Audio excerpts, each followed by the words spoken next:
All right, so we're starting our today's session. This session is actually on Sharia contracts in Islamic banking and finance. So today I'm going to discuss some materials available in a research work done by Mr. Hassan O. Ahmed. He is actually managing director of Tax Islamic Bank. First of all, we are giving an introduction. Generally, Islam permits trade and commerce, and the contracts that are applied thereto are termed as muamala in the Sharia. So we know that in Islam, and we discussed this part when we were discussing insurance or takaful, that Islam has three dimensions. One is Aqidah, another one is Sharia, and another one is akhlaq. Okay, so Aqidah, Sharia, and akhlaq. Islam has these three dimensions, main Islam. And among these, Sharia is an important dimension for which actually we do not consider Islam as merely a religion. We consider Islam as a code of life, okay? That is জীবন বিধান। ইসলামকে আমরা সাধারণভাবে কোনো ধর্ম মনে করি না।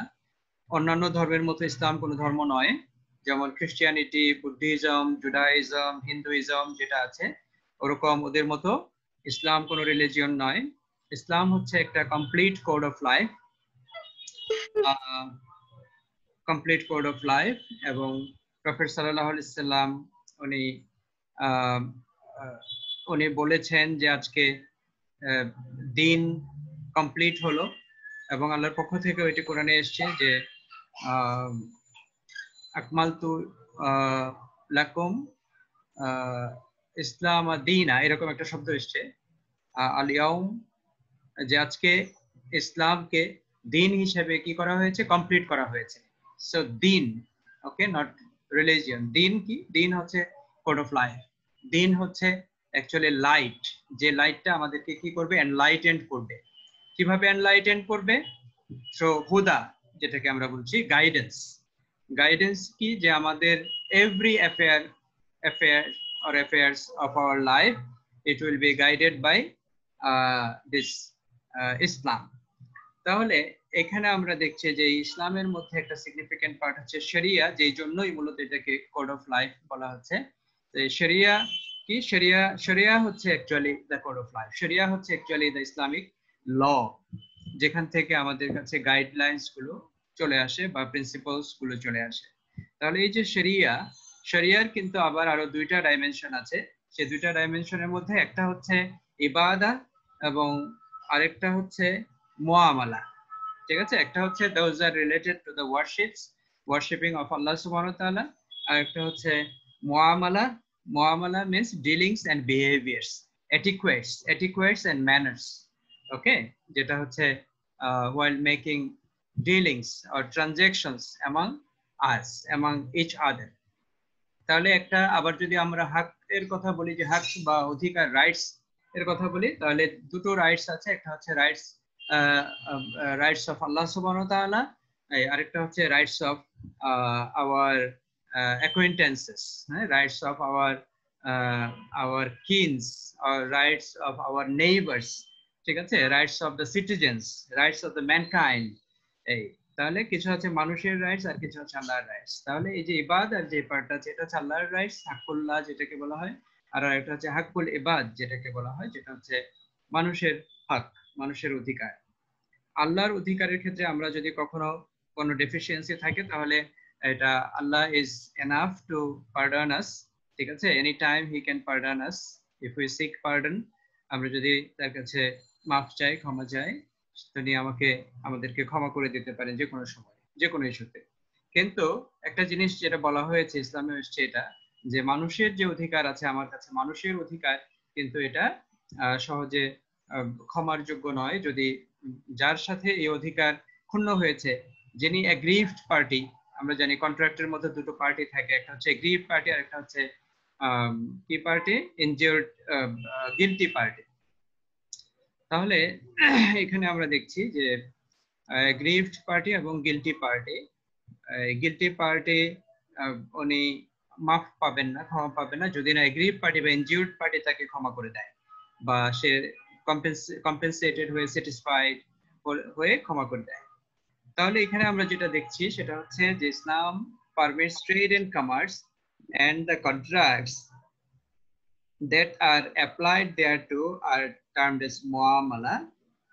যেই ট্রেড এন্ড কমার্স গুলোর যে কন্ট্রাক্ট গুলো আছে, কন্ট্রাক্ট গুলোর অ্যাপ্লিকেশনস গুলোকে আমরা বলছি এটা হচ্ছে মুআমালা, that is dealings and behaviours. একটা হচ্ছে these are considered as the civil contracts, and all civil contracts can be used in Islamic banking and finance. Yes, so contract কি, what is contract, এই বিষয়ে মনে হয় আমাদের আইডিয়া আছে। আমরা আমি কি তোমাদের বিজনেস ল পড়িয়েছিলাম নাকি? Business, who taught you business law? আমাদেরকে স্যার একজন ম্যাম পড়িয়েছিলেন, উনি আমাদের ডিপার্টমেন্টে আমাদেরকে গেস্ট আপনি টিচার ছিলেন। বিজনেস লটা ফাহিমুন শাফি পড়িয়েছিল মনে হয়। সো ওখানে ল অফ কন্ট্রাক্ট, যেটা ল অফ কন্ট্রাক্টের মধ্যে একটা ইয়ে আছে, ল অফ কন্ট্রাক্ট, যেটা ওখানে কন্ট্রাক্টের ডেফিনেশন বলছে যে an agreement enforceable by law is a contract. Okay, so এই যে কন্ট্রাক্টের কথা আমরা বলছি এখানে সিভিল কন্ট্রাক্টস, এটা হচ্ছে একটা এগ্রিমেন্ট, বেসিক্যালি সিভিল এগ্রিমেন্টস বা agreements in between two parties. এই যে এগ্রিমেন্টটা শুধু মেয়ারলি এগ্রিমেন্ট হলে ওটা কন্ট্রাক্ট হয়ে যায় না, কন্ট্রাক্ট হয় তখনই যেখানে লিগ্যাল অব্লিগেশন তৈরি হয়, ঠিক আছে? when there are legal obligations. Legal obligations কি? legal obligations হচ্ছে a duty enforceable by law, এমন ধরনের কিছু ডিউটি যে ডিউটিগুলোর মধ্যে ল অ্যাপ্লাই করা যায়। এই তাহলে civil contracts can be used in Islamic banking and finance. So thus in the concept of Islamic banking and finance, the mobilization of deposits is through contracts permissible by the Sharia, and the application of funds is also through contracts permissible by the Sharia. তাহলে আমরা mobilisation of fund যেটা, এটা করতে হবে আমাদের কোনো শুধু fund নয়, কোনো প্রপার্টি, কোনো অ্যাসেট এটাকে আইডল রেখে দেওয়ার কোনো সুযোগ নাই। Okay, no way you can keep your properties, your idle, your assets idle. You have to mobilize it. Okay, you have to circulate it. Mobilize means circulate. Circulate in a manner so that it comes back to you with additions, with some values. ঠিক আছে, এটা হচ্ছে important এখানে।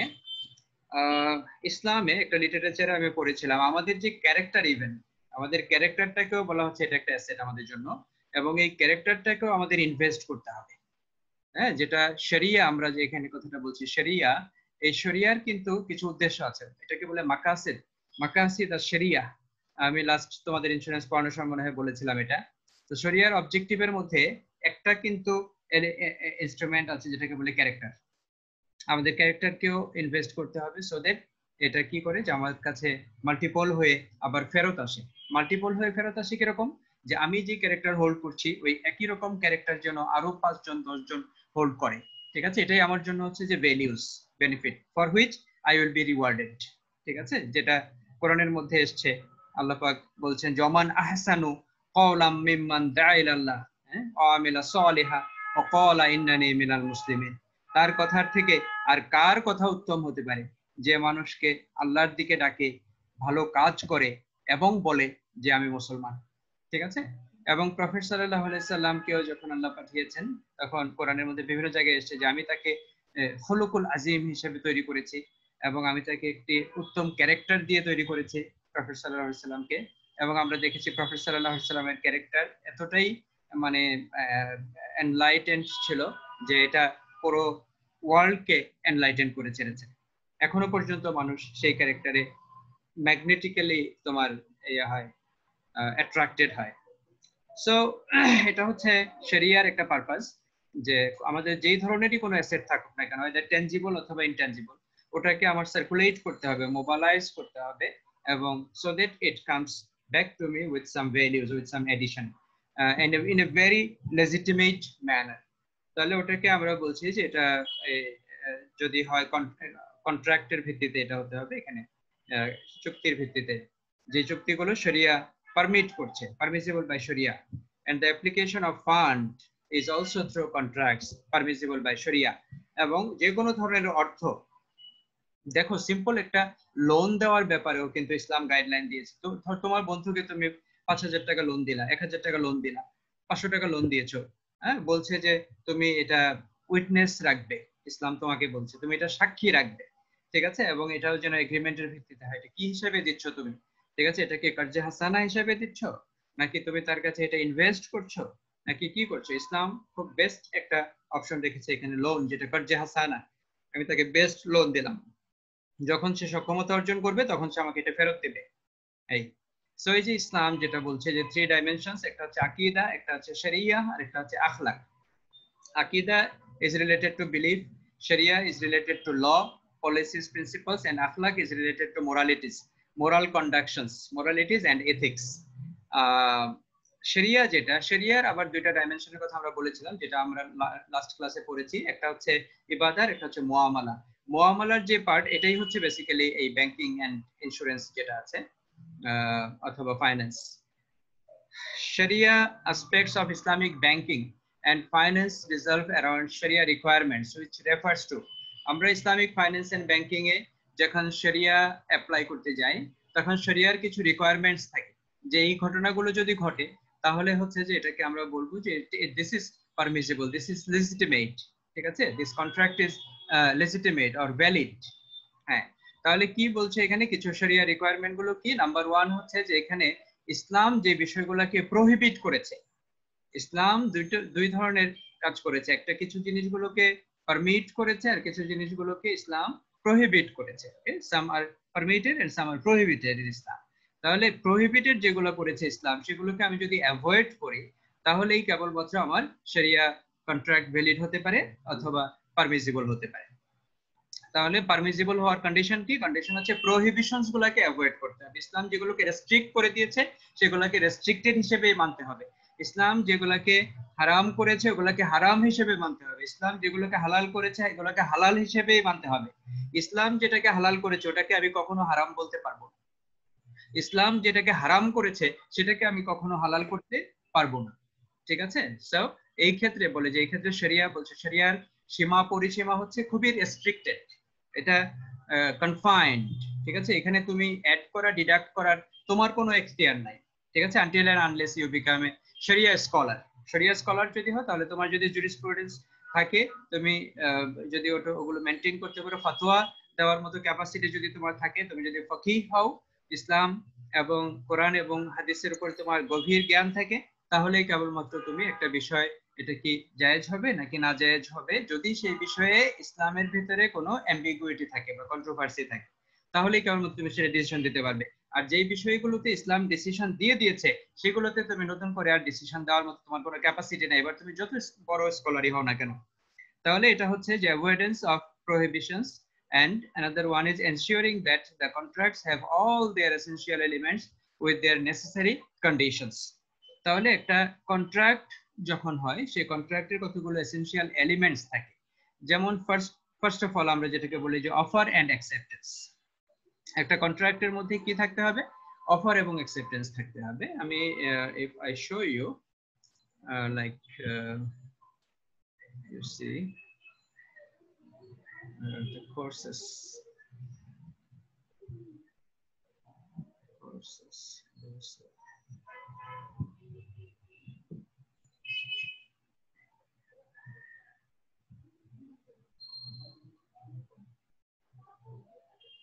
You see here,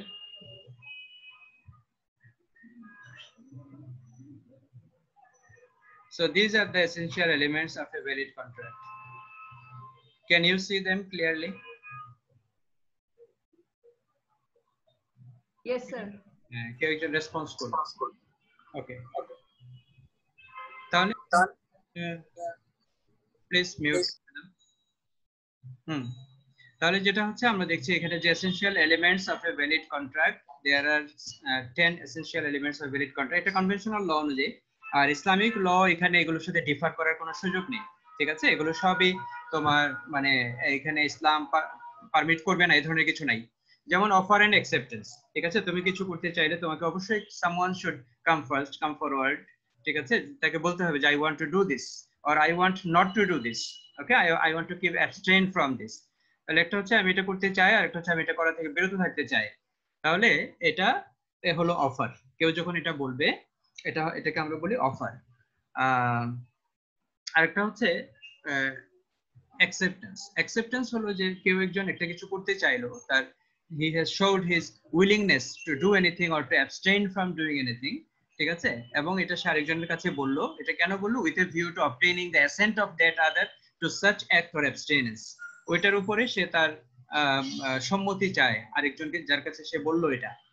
তাহলে যার কাছে সে বললো, সে যদি সম্মতি দেয়, সে যদি বলে ইয়েস ওকে লেটস ডু, অথবা ওকে লেটস নট ডু, তাহলে কি হবে যে এটা সে যদি ওকে বলে তাহলে এটা অ্যাকসেপ্টেন্স হবে। তার মানে সে যদি এটাকে এন্ডোর্স করে, অ্যাকনোলেজ করে, এটার উপরে তার অ্যাসেন্ট দেয়, তাহলে এটাকে বলা হবে যে অ্যাকসেপ্টেন্স হয়েছে। তাহলে অফার এবং অ্যাকসেপ্টেন্স এটা ইম্পর্টেন্ট।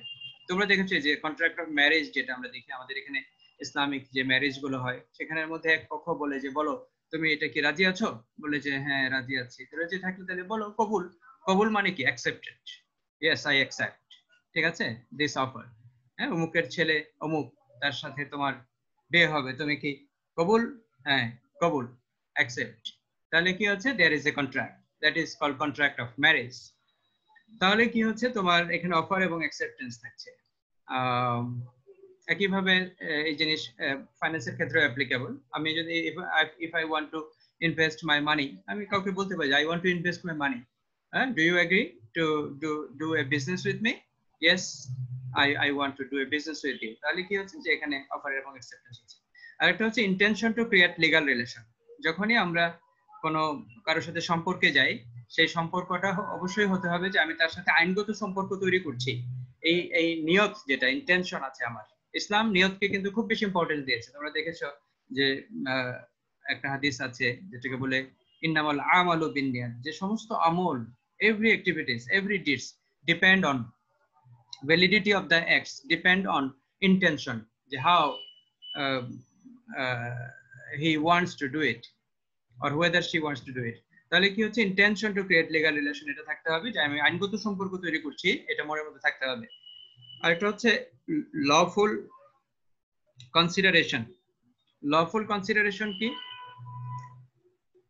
আচ্ছা, intention to create legal relation আমি একটা এক্সাম্পল দিই। যেমন ধরো আমরা যখন কোনো চ্যারিটি করি, কাউকে যখন আমরা টাকা এমনিতেই দিয়ে দিই, বলি ঠিক আছে তুমি এটা নিয়ে যাও, তো আমাকে এটা ফেরত দিতে হবে না। তাহলে দেখো তার সাথে আমি কিন্তু কোনো লিগ্যাল রিলেশন তৈরি করতে চাই না। আমার নিয়তটাই থাকে যে আমি এটা দিয়ে দিচ্ছি, আই উইল নট যে এটাকে কি বলে যে ডিমান্ড ইট, ঠিক আছে, যে ইট শুড বি ব্যাক, এরকম না। আবার যখন আমি কাউকে লোন দেই, তখন আমি কিন্তু ঠিকই এটা এক্সপেক্ট করি, ডিজায়ার করি মনে মনে যে হ্যাঁ সে আমাকে অবশ্যই টাকাটা ফেরত দিবে, আমাকে অবশ্যই টাকাটা ফেরত দিবে, ঠিক আছে, এরকম একটা চিন্তা মনের মধ্যে থাকে। তাহলে এখানেই কিন্তু দেখো ভেরি করছে কন্ট্রাক্টটা। কাউকে যখন চ্যারিটি করে দিচ্ছে, এখানে কিন্তু কোনো এগ্রিমেন্ট হচ্ছে না, কোনো কন্ট্রাক্ট হচ্ছে না, ঠিক আছে। কিন্তু কাউকে যখন লোন দিচ্ছে, তখন কিন্তু এখানে কন্ট্রাক্ট অটোমেটিক্যালি হয়ে যাচ্ছে। কেন? কারণ ওই যে মনের ভিতরে ইচ্ছা আছে যে হ্যাঁ এই টাকাটা আমাকে ফেরত দিবে সে। এই এরপরে অ্যানাদার ওয়ান ইজ হচ্ছে লফুল কনসিডারেশন। লফুল কনসিডারেশন, যেমন ধরো তুমি এক জায়গা থেকে ঘুষের টাকা নিয়ে আসলা, ব্ল্যাক মানি। এই যে এখন বলছে যে বাজেটের পরে সুযোগ দেওয়া হয়েছে, সমস্ত ব্ল্যাক মানি এখন হোয়াইট করা যাবে। কিভাবে? কিছু ট্যাক্স দিলেই ব্ল্যাক মানি হোয়াইট হয়ে যাবে। ওকে, সো ভেরি আনফরচুনেট। মানুষের শত শত কোটি, হাজার হাজার কোটি টাকা আছে এরকম ব্ল্যাক মানি। লফুল কনসিডারেশন, তো তুমি এখন একটা ব্ল্যাক মানি নিয়ে এসছো, এটা নিয়ে এসে কোথাও জায়গাতে ইনভেস্ট করছো, ধরো মুদারা বা মোশারাকা স্কিমে ইনভেস্ট করছো, তাহলে কি এটা হোয়াইট মানি হয়ে যাবে? the money you have earned unduly, সেই মানিটা তুমি এখন একটা শরিয়া সম্মত কন্ট্রাক্ট ইয়েতে ইনভেস্ট করলে, এটা কি শরিয়া সম্মত কন্ট্রাক্ট হয়ে যাবে?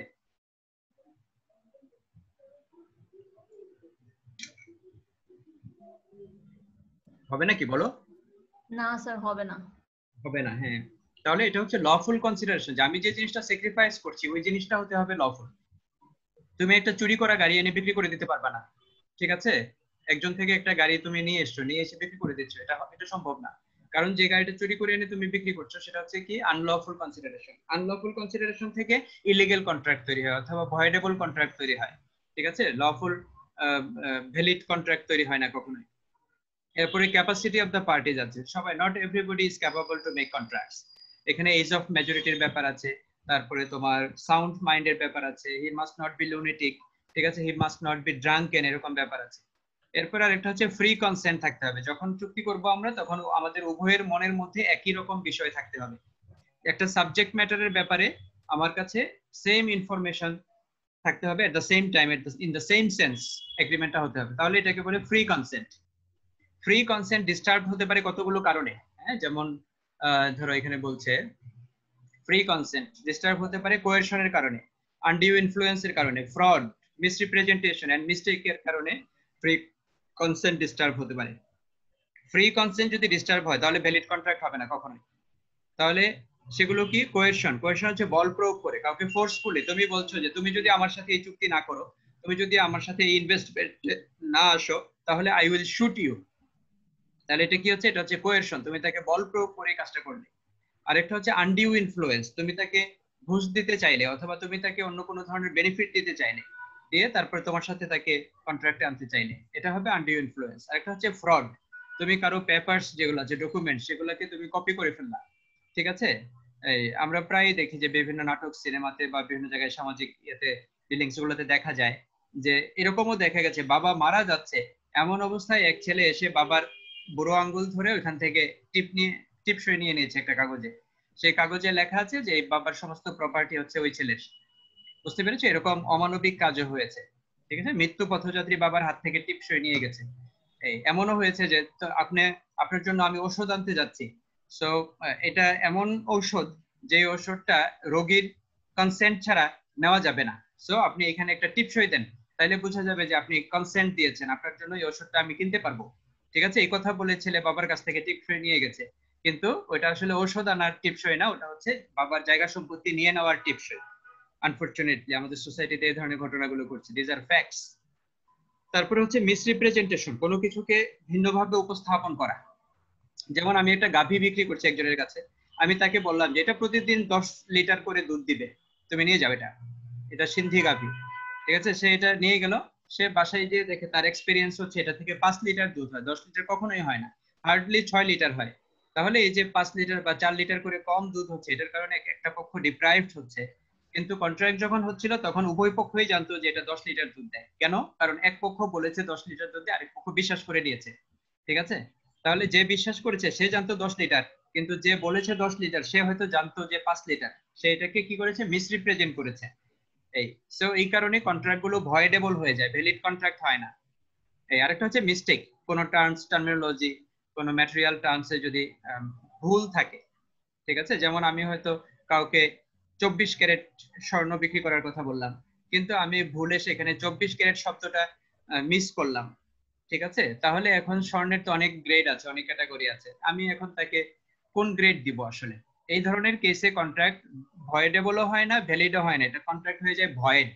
ঠিক আছে, তার মানে এটা কোনো ল এনফোর্সেবিলিটি থাকে না এই কন্ট্রাক্টে। সো এখানে আমরা দেখলাম তাহলে যে ফ্রি কনসেন্ট এটা হচ্ছে একটা এলিমেন্ট, যে কন্ট্রাক্ট এটা থাকলে পরে ল এর কি বলে কন্ট্রাক্ট একটা ভ্যালিড কন্ট্রাক্ট হয়। এরপরে লফুল অবজেক্ট আছে, উদ্দেশ্য, আমি যে চুক্তিটা করতে যাচ্ছি, যার সাথে করতে যাচ্ছি সেটা যেন বৈধ উদ্দেশ্যে হয়ে থাকে। ঠিক আছে, এটা চুক্তির উদ্দেশ্য, যেমন আমি একজনের সাথে চুক্তি করলাম টু কিল সামওয়ান, আমি বললাম যে ওকে তুমি এক কাজ করো, তুমি ওকে গিয়ে খুন করে আসবে, আমি তোমাকে 500 টাকা দিব। তাহলে এটার উদ্দেশ্যটা কি ঠিক থাকলো? উদ্দেশ্যটাই তো ইলিগেল। তাহলে আমি একজনের একটা বাড়ি ভাড়া নিলাম, কেন বাড়ি ভাড়া নিলাম? ওখানে আমি লুকিয়ে লুকিয়ে আর্মস বানাবো এই জন্য।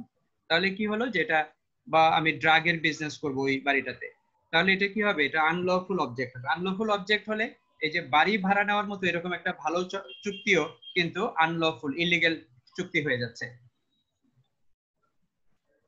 এরপরে হচ্ছে রাইটিং এন্ড রেজিস্ট্রেশন, যেটা আমরা দেখেছি ইসলামও এমফাসাইজ করে যে লিখে রাখো কোনো কিছু হলে অথবা সাক্ষী রাখো।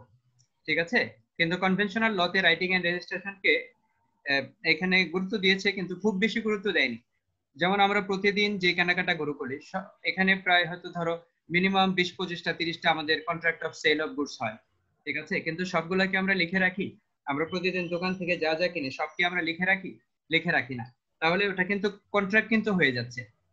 এই আমরা প্রতিদিন আমাদের নিজেদের মধ্যে যখন কোনো কিছু এক্সচেঞ্জ করি, এক বান্ধবী আরেক বান্ধবীকে বই দেই, তারপরে সিডি দেই, কলম দেই, এরকম আরো অনেক কিছু দেই, যেগুলো আবার ফেরত পাওয়ার জন্য দেই, যে সে ধার নেয় আবার আমাকে ফেরত দিয়ে দিবে। Borrowing of books, borrowing of pen, ঠিক আছে, বরোয়িং অফ পেন্সিলস অথবা others, borrowing of money, money না অন্য কোনো ম্যাটেরিয়াল যদি হয় সেগুলো বরোয়িং হলে এটাকে বলে কন্ট্রাক্ট অফ বেলমেন্ট। ঠিক আছে, সো এগুলোকে আমরা লিখে রাখি? লিখে রাখি না, তারপরে ওগুলো কন্ট্রাক্ট হয়ে যায় কিন্তু। তাহলে কনভেনশনাল লতে writing and registration is not must. ঠিক আছে, only in two cases this is must. একটা হচ্ছে ট্রান্সফার অফ ইমুভেবল প্রপার্টি, ওই ক্ষেত্রে এটা লিখে রাখতে হয়, যেমন জায়গা জমি ট্রান্সফার করার ক্ষেত্রে লিখে রাখতে হয়। আরেকটা হচ্ছে কন্ট্রাক্ট অফ আরবিট্রেশনে, যেটা arbitration agreement must be in writing, otherwise কোনো এগ্রিমেন্ট লিখিত থাকতে হবে, এটা অব্লিগেটরি না। এরপরে সার্টিনিটির ব্যাপার আছে। আমরা জানি যে শরিয়া কন্ট্রাক্টসেও আনসার্টিনিটি, যেটা ঘাড়ার, যেটা এটাকে ডিসকারেজ করা হয়েছে। So certainty is important. আমি যে জিনিসটাকে বিক্রি করব, যে subject matter, it must be certain, not lose or vague. এটা হতে পারবে না, এটা সার্টেন হতে হবে, কনক্রিট হতে হবে। অ্যাবস্ট্রাক্ট কোনো সাবজেক্ট ম্যাটার আমি ডিল করতে পারবো না, সেল করতে পারবো না। এরপর হচ্ছে পসিবিলিটি অফ পারফরমেন্স, যে কাজের জন্য আমি চুক্তি করছি এই কাজটা আমার পক্ষে করাটা আমার সক্ষমতা থাকতে হবে, আমার ক্যাপাসিটির মধ্যে পড়তে হবে। যেমন আমি একজন জাদুকরের সাথে চুক্তি করতে পারি না, একজন ম্যাজিশিয়ান, যে আপনি আমাকে একটা 5 তলা বাড়ি করে দিবেন, আমি আপনাকে 5 লাখ টাকা দিয়ে দিব। 5 তলা বাড়ি কি 5 লাখ টাকায় সম্ভব? সম্ভব না, এটা হয়তো 1 কোটি টাকা লাগবে। কিন্তু আমি জাদুকরকে বললাম, জাদুকর তো সবই করতে পারে, তাহলে তার সাথে চুক্তি করে ফেললাম, বললাম যে ঠিক আছে আমি আপনাকে 5 লাখ টাকা দিয়ে দেবো, আপনার জন্য তো 5 লাখ টাকাই এনাফ, আপনি তো জাস্ট শুধু বলবেন আর এমনিতেই একটা 5 তলা বিল্ডিং হয়ে যাবে। তো তাহলে এই ধরনের চুক্তি করা যাবে না, কারণ জাদুকরের কোনো চুক্তি আমরা দেখি না এখনো পর্যন্ত টিকে থাকতে। সে পায়রা বানায়, কিছুক্ষণ পরে সে পায়রা আবার রুমাল হয়ে যায়। এরপরে হচ্ছে নট এক্সপ্রেসলি ডিক্লার্ড ভয়েড, যে তুমি যদি বলে দাও আগে থেকে যে হ্যাঁ আমি যে চুক্তিটা করছি এটা ভয়েড, তাহলে এটা ভয়েড। আর তুমি যদি না বলে দাও তাহলে এটা ভ্যালিড। তাহলে এখানে বলছে not expressly declared void, that means void বলা নাই। ভয়েড না বলা থাকলে আর বাকি সবগুলো যদি এখানে এসেনশিয়াল যে এলিমেন্টস গুলো আছে, এলিমেন্টস গুলো যদি প্রেজেন্ট থাকে, তাহলে এই কন্ট্রাক্টটাকে আমরা বলবো যে it's a valid contract.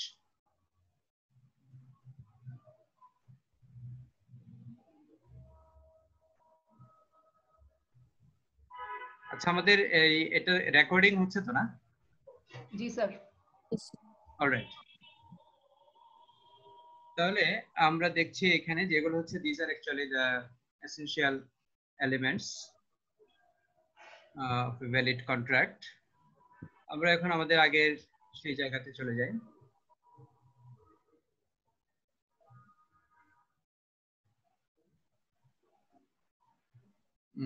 Alright, তাহলে এখানে আমরা দেখতে পাচ্ছি যে শরিয়া কন্ট্রাক্ট হতে হলে এখানে দুইটা কন্ডিশন ফুলফিল করতে হবে শরিয়া রিকোয়ারমেন্ট। একটা হচ্ছে অল কাইন্ডস অফ প্রহিবিশন যেগুলো আছে এগুলোকে অ্যাভয়েড করতে হবে, আর essential elements of a contract যেগুলো, এগুলো প্রেজেন্ট থাকতে হবে, যেগুলো আমরা এখনই একটু আগে ডিসকাস করলাম। এরপরে হচ্ছে শরিয়া রিকোয়ারমেন্টস কে আরেকটু এলাবোরেটলি করা হয়েছে, যেমন প্রহিবিশনস তো আমরা বলে দিলাম প্রহিবিশনস। তাহলে প্রহিবিশনস গুলা কি? প্রহিবিশনস গুলা হচ্ছে, যেমন আমি কোনো ইমপিওর ম্যাটেরিয়ালস ট্রেডিং করতে পারবো না। ইমপিওর ম্যাটেরিয়াল কি? যেমন ওয়াইন হচ্ছে ইমপিওর ম্যাটেরিয়াল, ঠিক আছে, যেটা আমরা যদি কনজিউম করি তাহলে আমরা ইনটক্সিকেটেড হয়ে যাই, আমরা ইমব্যালেন্সড হয়ে যাই, তাহলে এটা ইমপিওর ম্যাটেরিয়ালস। এরপরে যেমন শুকরের গোশতের ব্যাপারে বলা হয়েছে দিস ইজ ইমপিওর ম্যাটেরিয়ালস। হ্যাঁ, এরকম আরো যে বিষয়গুলোকে ইসলাম নখরযুক্ত যে জিনিসগুলো আছে, দাঁত এবং নখরযুক্ত জিনিস, যেমন ঈগলের ক্ষেত্রে বলা হয়েছে, বাঘ, সিংহ, এগুলো এগুলো আমাদের জন্য ইমপিওর করা হয়েছে। সো আমরা এটাকে কনজিউম করতে পারবো না, এটার কোনো বাইং এবং ট্রেডিং এও পার্টিসিপেট করতে পারবো না। এরপরে কিছু ম্যাটেরিয়ালস আছে যেগুলো which are of no use, হ্যাঁ, যেগুলোর আসলে কোনো মানে বেনিফিট নাই। ঠিক আছে, আমরা হয়তো মনে করছি যে হয়তো বেনিফিট আছে, এটা হয়তো আমার জন্য কিছুটা এন্টারটেইনিং, যেমন কিছু মুভিজ, ধরো কিছু মুভিজ হাইলি এন্টারটেইনিং মুভিজ যেগুলো আছে, থ্রিলিং মুভিজ অথবা অ্যাকশন মুভিজ, এগুলোর ইসলামে কোনো গুরুত্ব নাই। ঠিক আছে, যদি সেখান থেকে আসলে মানে শিক্ষণীয় কোনো বিষয় না থাকে, যেটা হয়তো মানে ফর দ্য স্যাটিসফ্যাকশন অফ আল্লাহ অথবা for the benefit of Islam, যদি এটাকে আমরা মানে ইউজ করতে না পারি, তাহলে ওই সমস্ত জিনিসগুলোকে আমরা বলবো যে এগুলোর কোনো ইউজ নাই, এগুলাকে ইসলামে বলা হয় লাগ। এই ব্যাপারে কোরআনে স্পষ্ট আয়াত আছে, সূরা মুমিনুনের মধ্যে বলছে যে কদ আফলাহাল মুমিনুন, মুমিনগণ সফল হয়ে গেল যারা কি করলো, তোমার নামাজে খুশু অবলম্বন করলো। আল্লাযীনাহুম ফি সালাতিহিম খাশিউন, এবং এরপরে বলছে আল্লাযীনাহুম আনিল লাগwi মুরিদুন, যারা তাদের অযথা অনর্থক কথা এবং কাজ থেকে বিরত থাকলো। তাহলে কথা এবং কাজ যেইগুলা কোনো ভ্যালিউ অ্যাড করে না, সেই জিনিসগুলোকে ইসলাম ডিসকারেজ করেছে এবং ইন এ সেন্স প্রহিবিট করেছে। যেমন ধরো সিগারেটকে এখনকার কিছু আলেমরা এটাকে বলছে, হারাম বলছে, কিন্তু এটা বেসিক্যালি শুরুতে এটার ব্যাপারে কোনো ইনস্ট্রাকশন ছিল না। হ্যাঁ, ইসলামে এটার ব্যাপারে কোনো কোরআন এবং সুন্নাতে স্মোকিং এর ব্যাপারে কোনো গাইডলাইন ছিল না। কিন্তু স্মোকিং দেখে আমরা, স্মোকিং এর কি কোনো ইউজ আছে আসলে? তুমি বলো, tobacco does it have any use? না নো স্যার। হ্যাঁ, তাহলে টোবাকো যদিও এটাকে স্পষ্ট করে হারাম করা হয় নাই, যদিও এখনকার রিসেন্ট আলেমরা এটাকে হারাম বলছে, কিন্তু ইসলাম শুরু থেকে বলে নাই। তারপরে এই ধরনের টোবাকো আমি কোনোভাবে কাল্টিভেট করা বা করা, তোমার এটাকে চাষাবাদ করা, প্রোডাকশন করা, ঠিক আছে, সিগারেট প্রোডাকশন করা, এটাকে আমি করতে পারবো না। কিন্তু আনফরচুনেটলি তোমরা আশ্চর্য হবা যে উত্তরবঙ্গে বেশ কিছু জায়গা আছে, যে জায়গাগুলো চাষীদেরকে লিজ দেওয়া হয়েছে গভর্নমেন্টের পক্ষ থেকে, যে এখানে তোমরা আখ তৈরি করবে। তারা আখের ফ্যাক্টরি করেছে, সুগার মিল করার কারণে তাদেরকে ওই জায়গাগুলো লিজ দেওয়া হয়েছে এবং বলা হয়েছে যে তোমরা এগুলোতে আখ চাষ করবে, যাতে করে আমরা চিনি তৈরি করতে পারি এবং আমরা চিনিতে স্বয়ংসম্পন্ন হতে পারি। আনফরচুনেটলি ওরা আখ চাষ বন্ধ করে দিয়ে ওই আখের জন্য লিজ নেওয়া জায়গাগুলোতে তারা টোবাকো প্রডিউস করছে, আনফরচুনেটলি। ঠিক আছে, যে টোবাকো প্রডিউস করা in a sense prohibited. Okay, তাহলে হচ্ছে তোমার এরপরটা হচ্ছে ঘারার হচ্ছে আনসার্টেনিটি। ঘারার ইজ আনসার্টেনিটি। তাহলে আনসার্টেনিটি বিষয়ে আমরা এর আগেও কথা বলেছি, এরপর স্লাইডেও বলবো। ঘারার আরেকটা হচ্ছে রিবা, যেটা ইন্টারেস্ট, আরেকটা হচ্ছে ইনভলভমেন্ট অফ গ্যাম্বলিং, মাইসির। ঘারারের বিষয়ে যেমন আমরা এখানে বলছি, ঘারার হচ্ছে দুই ধরনের, একটা হচ্ছে ঘারার ইয়াসির, আরেকটা হচ্ছে ঘারার ফাসি। ঘারার মানে হচ্ছে আনসার্টেনিটি। তাহলে একটা হচ্ছে মাইনর আনসার্টেনিটি, আর একটা হচ্ছে মেজর আনসার্টেনিটি। মেজর আনসার্টেনিটি গুলো একটা কন্ট্রাক্টকে আসলে ইনভ্যালিড করে দেয়, একটা কন্ট্রাক্টকে ইনভ্যালিড করে দেয়, অথবা একটা কন্ট্রাক্টকে ইলিগাল করে দেয়, অথবা একটা কন্ট্রাক্টকে ভয়েড করে দেয়। ঠিক আছে, এটা একটা কন্ট্রাক্টকে ভ্যালিড করে না। এগুলোকে বলে মেজর ঘারার। যে ঘারারগুলো, যে আনসার্টেনিটি গুলো একটা কন্ট্রাক্টকে কি করে দেয়, ইনভ্যালিড করে দেয়। তাহলে এখানে মেজর ঘারার কি? In general terms, major gharar is an uncertainty which is so great that it becomes unacceptable, or it is so vague. Vague means unclear, that there is no means of quantifying it. আমরা কোনোভাবেই এটাকে কি করতে পারি না, quantify করতে পারি না, এটাকে আমরা স্পেসিফাই করতে পারি না। এক্সাম্পল কি? এক্সাম্পল হচ্ছে, যেমন ধরো মেজর ঘারার বা ঘারার ফাসি বলে এটাকে, ফাহিশ, ঘারার ফাহিশ, যেটা ফাহিশ আমরা বলি ফাহিশ, এটা। সো ঘারার ফাহিশ হলো সিরিয়াস ঘারার। যেমন ধরো আমি তোমাদেরকে এর আগে একটা এক্সাম্পল দিয়েছিলাম, যে একটা পুকুর আমি বিক্রি করে দিচ্ছি, যে পুকুরের মধ্যে মাছ আছে, কিন্তু আমি জানি না আসলে এটাতে কতটুকু মাছ আছে, এই যে যেমন আমি কোয়ান্টিফাই করতে পারছি না, so big that there is no means of quantifying it, quantify করতে পারছি না এখন যে আসলে কত কেজি মাছ আছে। আমি ধারণা করছি পুকুরের সাইজ দেখে যে এখানে হয়তো 100 কেজি মাছ আছে, তাহলে 1 কেজি আমি 300 টাকা করে বিক্রি করে দিলাম। ঠিক আছে, এই 100 কেজি মাছ আছে বা 1000 কেজি মাছ আছে, ঠিক আছে, 300 টাকা করে আমি বিক্রি করে দিলাম, 3 লাখ টাকায় বিক্রি করে দিলাম পুকুরটা। কিন্তু দেখা গেল যে মাছ ওঠানোর পরে সেখান থেকে পাওয়া গেল মাত্র 800 কেজি মাছ। ঠিক আছে, তো তাহলে দেখা গেল যে সে 2,40,000 টাকার জিনিস পেল, কিন্তু সে কিনলো এটা 3 লাখ টাকা দিয়ে। তাহলে সে 60,000 টাকা এখানে লস করছে। তাহলে দেখো এমন কন্ট্রাক্ট ইসলাম কি কখনো পারমিট করবে যে যে একটা আনসার্টেনিটির উপরে একটা কন্ট্রাক্ট করলো, সেই কন্ট্রাক্ট করে সে একেবারে ইনস্ট্যান্টলি 60,000 টাকা একটা লসের মধ্যে পড়ে গেল? তাহলে এটা কখনোই ইসলাম পারমিট করবে না। ইসলাম ইজ ফর ওয়েলফেয়ার, ঠিক আছে, নট টু হার্ম এনিওয়ান। তাহলে যেই বিষয়গুলোর মধ্যে মানুষের কল্যাণ নিহিত রয়েছে সেই বিষয়গুলোকে ইসলাম পারমিট করেছে। যেগুলোর মধ্যে মানুষের অকল্যাণ নিহিত রয়েছে, হাই রিস্ক রয়েছে যেগুলোর মধ্যে, সেগুলা ইসলাম কখনোই পারমিট করবে না। ওকে, তাহলে এটা হচ্ছে ঘাড়ার ফাহিশ। আর ঘাড়ার ইয়াসির যেটা, ঘাড়ার ইয়াসির হচ্ছে তোমার মেজর ঘাড়ার কি কি বিষয় থেকে অ্যারাইজ হয়। আমি ঘাড়ার ইয়াসিরে আসছি। মেজর ঘাড়ার যেটাতে আসে সেটা হচ্ছে যেমন asset or merchandise does not exist, ঠিক আছে, এখনো পর্যন্ত এটা এক্সিস্টই করলো না। আম গাছের মাত্র বোল ধরেছে, আম এখনো হয়নি, আমি বাগান সহ বিক্রি করে দিয়েছি 3 লাখ টাকা একজনের কাছে, ঠিক আছে, এটা আমি করতে পারবো না। Asset or merchandise cannot be delivered, যেই অ্যাসেট এবং মার্চেন্ডাইজ ডেলিভারি করা যাবে না, ঠিক আছে, দ্যাট ইজ নট অ্যাভেলেবল, অথবা দ্যাট ইজ এটা গুডস হিসেবে ট্রিটই হয় নাই, এমন কিছু যেটা হয়তো কোথাও সাথে অ্যাটাচড আছে, অ্যাটাচড থেকে যদি সেপারেট না করতে পারি তখন এটাকে গুডস হিসেবে ট্রিট করা যাবে না, এরকম। Or asset or merchandise is not according to specification, যেটা স্পেসিফিকেশন অনুযায়ী নাই, যেটা একটু আগে আমি বলছিলাম, যেমন গ্রেড 1 গ্রেড 2, ঠিক আছে, 24 ক্যারেটের স্বর্ণ আছে, আবার 21 ক্যারেটের স্বর্ণ আছে।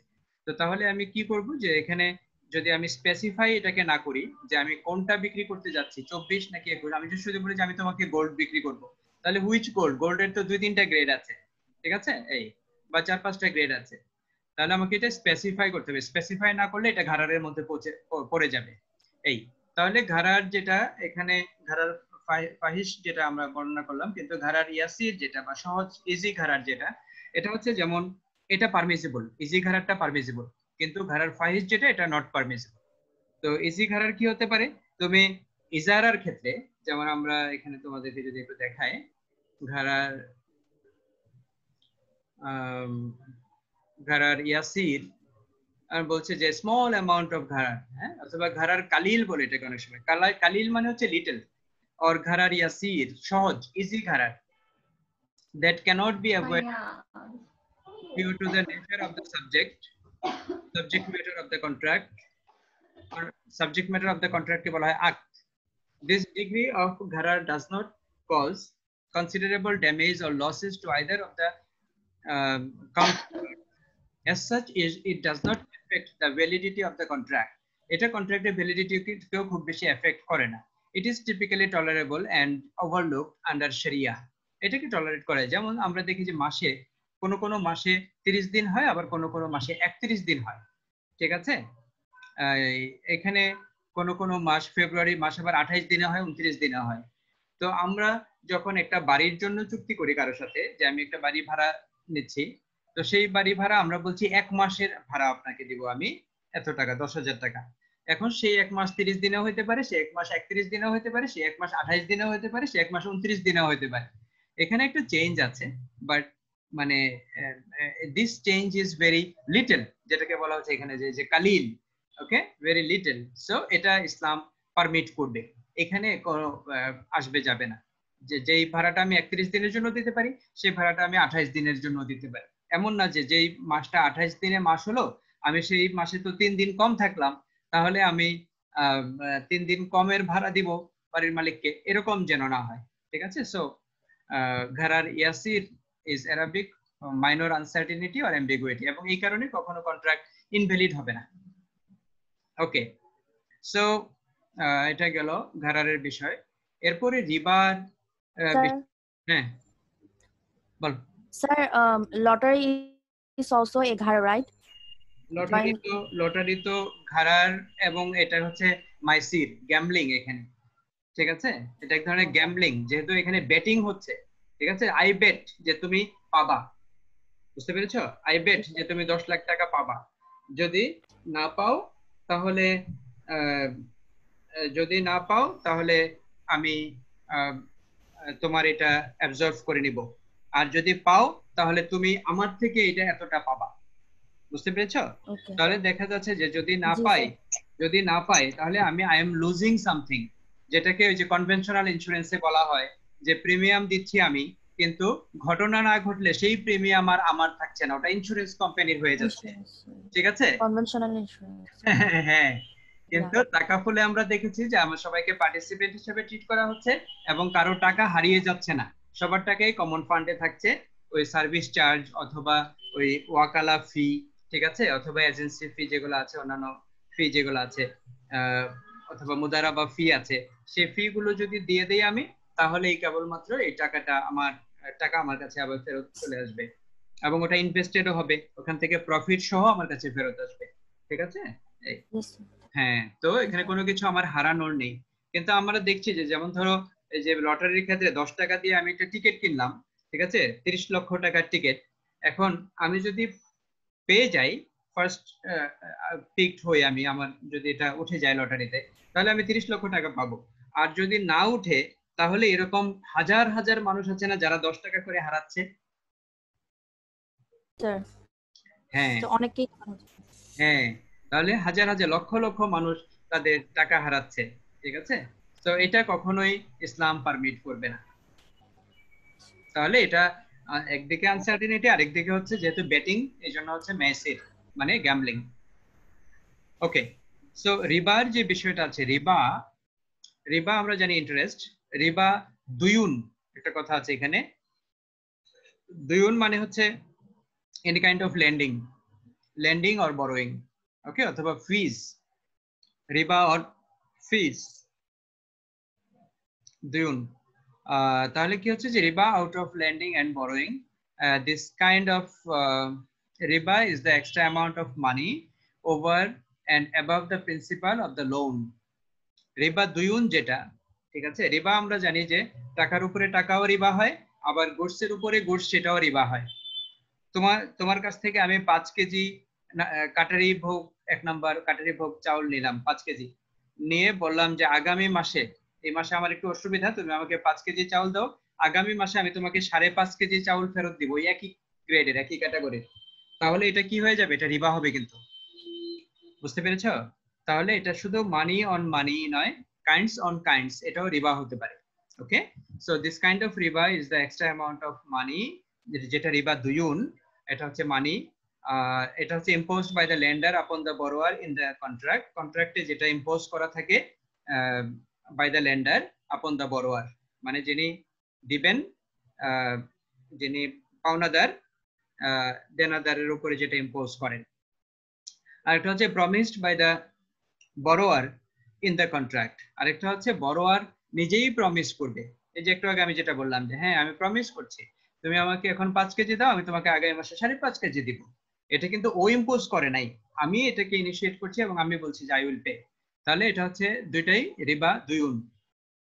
দুয়ুন মানে হচ্ছে যেটা মানির সাথে related, lending and borrowing of মানি।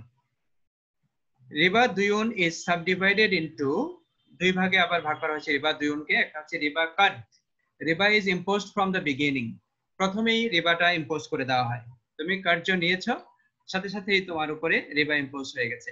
আরেকটা হচ্ছে রিবা জাহিলিয়া, দ্যাট ইজ তোমার তুমি যদি ডিফল্ট করো তাহলে কেবলমাত্র এই রিবাটা ইম্পোজ হবে, আদারওয়াইজ রিবা ইম্পোজ হবে না। There is no Rewa at the beginning, Rewa is imposed only after default. যেমন ব্যাংক থেকে তুমি যখন ক্রেডিট কার্ড নাও, তখন তারা তোমাকে বলবে না এটার উপরে কোনো সুদ আসবে না, আপনি এটা নিশ্চিন্তে নিতে পারেন। ঠিক আছে? তো তুমি ক্রেডিট কার্ড নিলা, নেওয়ার পরে ক্রেডিট কার্ডে দুইটা অপশন থাকে, একটা হচ্ছে আপনি বাইং এন্ড সেলিং, আপনি এটা দিয়ে যে কোনো কিছু কিনতে পারেন, আর আরেকটা হচ্ছে এখান থেকে আপনি চাইলে টাকা উঠাই নিতে পারেন। সো ক্রেডিট কার্ডে তোমার স্ট্যাটাস অনুযায়ী তোমাকে একটা লিমিট দেওয়া থাকবে। যেমন অনেক ক্রেডিট কার্ড আছে যেখানে তোমার লিমিট থাকবে হয়তো 5 লাখ টাকা, অনেক ক্রেডিট কার্ড আছে যেটার লিমিট থাকবে 1 লাখ টাকা, অনেক ক্রেডিট কার্ড আছে যেটার লিমিট থাকবে হয়তো 50,000 টাকা। ঠিক আছে? এগুলো বিভিন্ন ক্লাসিফিকেশন আছে ক্রেডিট কার্ডের, হ্যাঁ, সিলভার, গোল্ড, এরকম বিভিন্ন ধরনের ক্লাসিফিকেশন আছে। সো তুমি একটা ক্রেডিট কার্ড নিলা যেখানে তোমাকে দেওয়া হয়েছে, লিমিট দেওয়া হয়েছে 1 লক্ষ টাকা। তো তুমি যখন এরকম থাকবে যে ঠিক আছে আপনি এখান থেকে 60,000 টাকা কেনাকাটা করতে পারবেন, আর 40,000 টাকা আপনি চাইলে ক্যাশ উঠাইতে পারবেন ইয়ে থেকে, এটিএম থেকে, এর বেশি উঠাইতে পারবেন না। তাহলে তুমি কি করলা, ধরো 40,000 টাকা থেকে 10,000 টাকা তুমি এটিএম থেকে উঠিয়ে নিলা। এই 10,000 টাকা যেটা উঠিয়েছো সাথে সাথেই তোমার উপরে একটা মেসেজ চলে আসবে যে within next 7 days you have to repay this amount, যেটা আপনি এটিএম থেকে ক্যাশ তুলেছেন। ঠিক আছে? তো এই 7 দিনের মধ্যে তুমি যদি ওই টাকাটা ফেরত না দিতে পারো, ওই 7 দিনের মধ্যে তুমি যদি টাকাটা ফেরত না দিতে পারো, তাহলে তোমার ওইটার উপরে ইন্টারেস্ট চার্জ করা হবে। তাহলে কি হচ্ছে যে তুমি যদি ডিফল্ট করো, এই 7 দিনের মধ্যে কোনো ইন্টারেস্ট দিতে হবে না। তুমি যে টাকাটা ধার নিয়েছো 7 দিনের মধ্যে কোনো ইন্টারেস্ট দিতে হবে না। যখনই 7 দিন তুমি ক্রস করে গেছো, ইউ হ্যাভ বিকাম ডিফল্টার, তাহলে ওই টাকার উপরে 10,000 টাকার উপরে তোমার ইন্টারেস্ট আসবে। বুঝতে পেরেছো? এটা পার্সেন্টেজ দেওয়া থাকে 6% বা 5% অথবা 7% এরকম পার্সেন্টেজ দেওয়া থাকবে। ঠিক আছে? তোমাকে সাথে সাথেই হয়তো দেখা গেল যে 70 টাকা বেশি দিতে হবে বা এরকম। অলরাইট?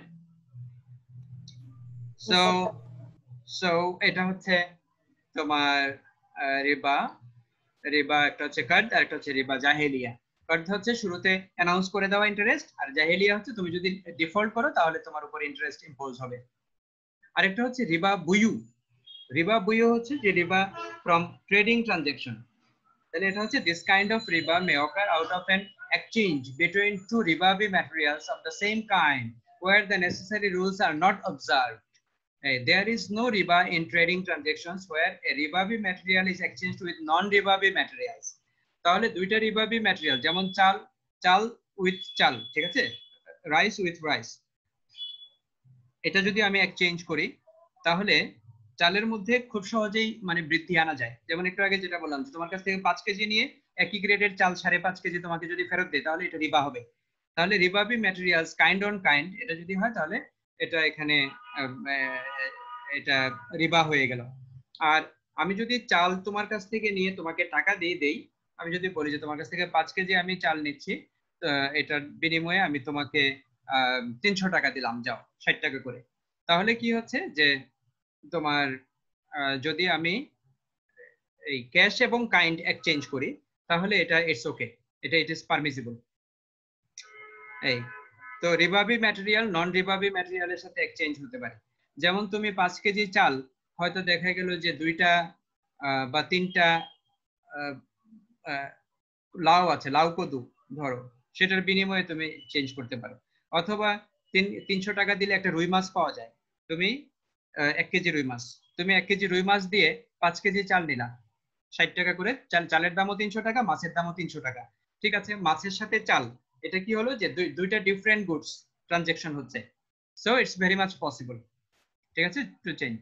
হ্যাঁ, তো এখানে এটার পলিসি গুলো দেওয়া আছে, যেটা বেসিস কি হবে, মিডিয়াম অফ এক্সচেঞ্জ গোল্ড হতে পারে, সিলভার হতে পারে, শিলিং হতে পারে, পাউন্ড হতে পারে। ঠিক আছে, আর এগুলো হচ্ছে যে তোমার ফুড স্টাফস বেসিস, এগুলো গ্রেইনস হতে পারে, rice, wheat, corn, meat, beef, এগুলো সবই বেসিস হতে পারে। হ্যাঁ, একটা হচ্ছে তোমার কয়েন, আর একটা হচ্ছে ফুড স্টাফস। আবার আরেকদিকে ডলার অথবা যে কোনো ধরনের কারেন্সি এখন আমরা যেগুলো ইউজ করি, US dollar, Singapore dollar, Bangladeshi টাকা, ঠিক আছে, জাপানি ইয়েন, তারপরে হংকং ডলার, এরকম। এরপরে হচ্ছে তোমার এই যে ফুড স্টাফস যেগুলো আছে এগুলো সব এখানে বেসিস গুলো দেওয়া আছে। সো কোনটার সাথে কোনটা এক্সচেঞ্জ করা যাবে, যেমন এই যে রিবাবি materials of the same kind of the same basis 5 grams 916 gold, ঠিক আছে, 916 গোল্ড, যেগুলো একটু আগে বলছিলাম যে 21 ক্যারেট অথবা 24 ক্যারেট, এগুলোর আবার কিছু নাম্বার থাকে। দেখবা প্রত্যেকটা স্বর্ণের মধ্যে, এই স্বর্ণের জিনিসের মধ্যে যেগুলো বিদেশ থেকে নিয়ে আসা হয়, কোনো একটা জায়গা দিয়ে দেখবা এটা লেখা থাকে 916 অথবা 950 লেখা থাকে। ওকে, সো 750 লেখা থাকে। তাহলে 916 হচ্ছে হাই গ্রেডের, 750 হচ্ছে একটু লো গ্রেডের গোল্ড। তাহলে 5 গ্রামস হাই গ্রেডের গোল্ড ফর 5 গ্রামস লো গ্রেডের গোল্ড তুমি এটা এক্সচেঞ্জ করতে পারবা না। বুঝতে পেরেছো? 10 grams of basmati rice for 10 grams of A1 rice, এটা। So materials must be of the same weight, measurement or number of units. Payment must be on cash term. এগুলো তুমি পেমেন্ট করতে হবে ক্যাশ দিয়ে, একটা আরেকটার সাথে এক্সচেঞ্জ করতে পারবে না। এরপরে যেটা বলছে যে রিবাবি materials of different kinds of same basis, যেমন 5 grams of gold for rupee, এই যে স্বর্ণ তুমি টাকা দিয়ে কিনছো, ঠিক আছে, এটা করা যাবে। এই যে 200 রিঙ্গিট, সো 200 রিঙ্গিট মানে হচ্ছে 4000 টাকা 5 গ্রামস। তাহলে 1000 ইউএস ডলার দিয়ে তুমি 3800 মালয়েশিয়ান রিঙ্গিট নিতে পারছো। সো ডিফারেন্ট কারেন্সি এক্সচেঞ্জ হচ্ছে একটা একটার সাথে, এটা হওয়া সম্ভব। 10 KG of rice for 15 KG of wheat, 10 KG চাল নিলে 15 কেজি গম দিয়ে সম্ভব, ঠিক আছে? গমের দাম একটু কম, চালের দাম একটু বেশি, সো এটা হতে পারে। 1 ton of palm oil for 2 tons of sugar, ঠিক আছে? 2 কেজি সুগার দিয়ে 1 কেজি তুমি পাম অয়েল নিলা, হতে পারে এটা, sorry 1 ton. Difference in weight, measurement or number or units allowed, payment must still be on cash terms. Okay, so এগুলো আছে। আমার 8:30টায় আসলে মিটিংটা শুরু হয়ে যাচ্ছে, তোমরা এই রুলস গুলো একটু ভালো করে দেখবা। নেক্সট ক্লাসে আমরা ইনশাআল্লাহ এগুলো এটা শেষ করে দিয়ে আরেকটা এর দিকে যাব, ঠিক আছে? হ্যালো, জি sir. Yes, sir. Okay, sir আসসালামু আলাইকুম। আসসালামু আলাইকুম ওয়া রাহমাতুল্লাহ। Thank you. ওয়ালাইকুম আসসালাম।